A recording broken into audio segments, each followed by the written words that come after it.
warahmatullahi wabarakatuh. Halo teman-teman semua. Pada video pembelajaran kali ini mengenai penataan sarana dan prasarana yang akan dibahas oleh kelompok 6, yaitu yang pertama saya sendiri, Sinta Puspita, dan akan dilanjutkan oleh rekan-rekan saya yaitu Khalid Ghazali dan Ridho Arfa. Silahkan ditonton dengan seksama ya teman-teman. Selamat menyaksikan. Materi presentasi. Nah, untuk materi presentasi yang akan kita bahas kali ini yaitu yang pertama, pengertian penataan sarana dan prasarana. Yang kedua, fungsi penataan sarana dan prasarana. Yang ketiga, tujuan pengadaan sarana dan prasarana. Dan yang keempat, prinsip-prinsip penataan sarana dan prasarana. Sebelum itu, kita akan membahas latar belakang penataan sarana dan prasarana. Jadi, setiap organisasi baik di bidang pendidikan, pemerintahan, maupun swasta membutuhkan dukungan sarana dan prasarana yang memadai agar tujuan yang telah direncanakan dapat tercapai dengan baik.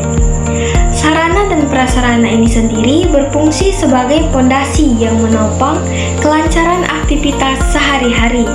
Keberadaannya bukan hanya sebagai pelengkap, melainkan kebutuhan dasar yang menentukan efektivitas dan efisiensi pelaksanaan tugas. Tanpa adanya sarana dan prasarana yang tertata dengan baik, kegiatan operasional seringkali menghadapi kendala, mulai dari keterlambatan pekerjaan hingga rendahnya produktivitas kegiatan operasional. Materi pertama yang akan kita bahas yaitu A. Pengertian penataan sarana dan prasarana. Jadi, penataan sarana dan prasarana merupakan bagian penting dari pengelolaan organisasi, baik di bidang pendidikan, pemerintahan, maupun perusahaan.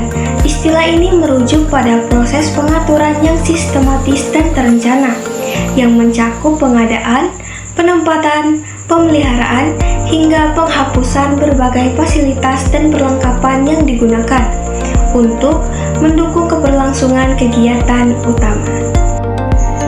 Materi kedua yang akan kita bahas yaitu bagian B, fungsi penataan sarana dan prasarana. Jadi di sini setiap aset dapat memberikan manfaat maksimal bagi suatu pencapaian tujuan. Yang pertama itu dengan optimalisasi penggunaan. Jadi penataan yang baik memastikan setiap aset digunakan sesuai dengan fungsi dan kebutuhannya. Seringkali organisasi mengalami masalah karena aset yang dimiliki tidak dimanfaatkan secara optimal. Bahkan ada yang terabaikan. Melalui penataan yang sistematis dan inventarisasi yang dilakukan secara berkala, sehingga tidak ada sarana yang menganggur atau menumpuk tanpa digunakan. Yang kedua, itu bisa dilakukan dengan cara peningkatan efisiensi dan produktivitas. Lingkungan kerja atau belajar yang tertata dengan rapi, bersih, dan didukung dengan fasilitas yang memadai akan meningkatkan efisiensi. Penempatan barang yang sesuai memudahkan pencarian dan penggunaan, sehingga waktu yang dibutuhkan untuk menyelesaikan tugas pun dapat ditekan. Yang ketiga, penghematan biaya. Salah satu fungsi penting dari penataan sarana dan prasarana adalah mendorong penghematan anggaran. Kerusakan fasilitas seringkali terjadi akibat pengelolaan yang tidak tepat, seperti penempatan barang di tempat yang tidak sesuai atau minimnya pemeliharaan. Dengan adanya penataan yang baik, resiko kerusakan dapat diminimalisasi sehingga biaya perbaikan maupun pergantian dapat ditekan. Yang keempat, peningkatan keselamatan dan keamanan. Penataan sarana dan prasarana juga berfungsi menciptakan lingkungan yang aman. Barang yang tidak tertata dengan baik dapat menjadi sumber kecelakaan, seperti kabel listrik yang berserakan atau peralatan berat yang diletakkan dengan sembarangan.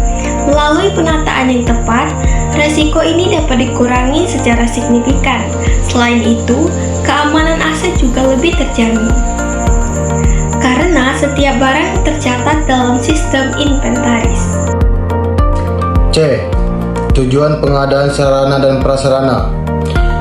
Di dalam konteks pendidikan maupun organisasi umum, pengadaan sarana dan prasarana berfungsi untuk memastikan tersedianya fasilitas yang memadai, modern, dan sesuai kebutuhan pengguna.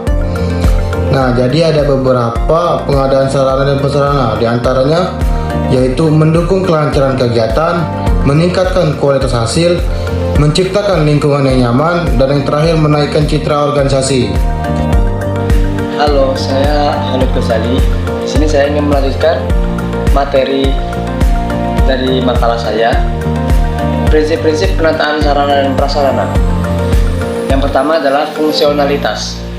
Fungsionalitas adalah kemampuan suatu sistem, produk, perangkat, atau layanan untuk menjalankan fungsi-fungsi yang telah dirancang agar dapat memenuhi kebutuhan pengguna. Yang kedua, efisiensi. Efisiensi adalah kemampuan untuk mencapai hasil yang maksimal dengan penggunaan sumber daya, waktu, tenaga, biaya, dan alat yang minimal. Yang ketiga, keamanan dan keselamatan. Keamanan dan keselamatan adalah dua konsep penting yang sering digunakan bersama, terutama dalam konteks sekolah, organisasi, industri, maupun layanan umum. Keduanya saling berkaitan, tetapi memiliki fokus yang berbeda. Yang keempat, kebersihan dan kerapian. Kebersihan dan kerapian adalah dua hal yang berkaitan dengan kondisi lingkungan yang teratur, sehat, dan nyaman untuk digunakan. Meskipun sering disebut bersama, keduanya memiliki makna yang berbeda. Dan yang terakhir adalah fleksibilitas. Fleksibilitas adalah kemampuan untuk menyesuaikan diri dengan perubahan, kebutuhan baru atau situasi yang berbeda tanpa mengurangi rutinitas kerja. Sederhananya, mudah beradaptasi, tidak kaku, bisa berubah sesuai kondisi.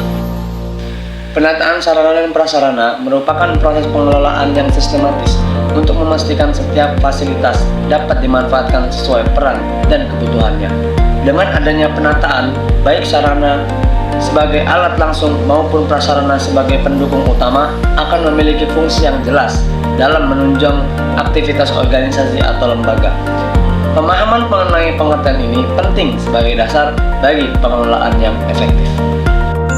Teman-teman, itulah tadi penyampaian materi dari kami bertiga mengenai penataan sarana dan prasarana. Terima kasih kami ucapkan karena telah menyimak video kami dari awal hingga akhir.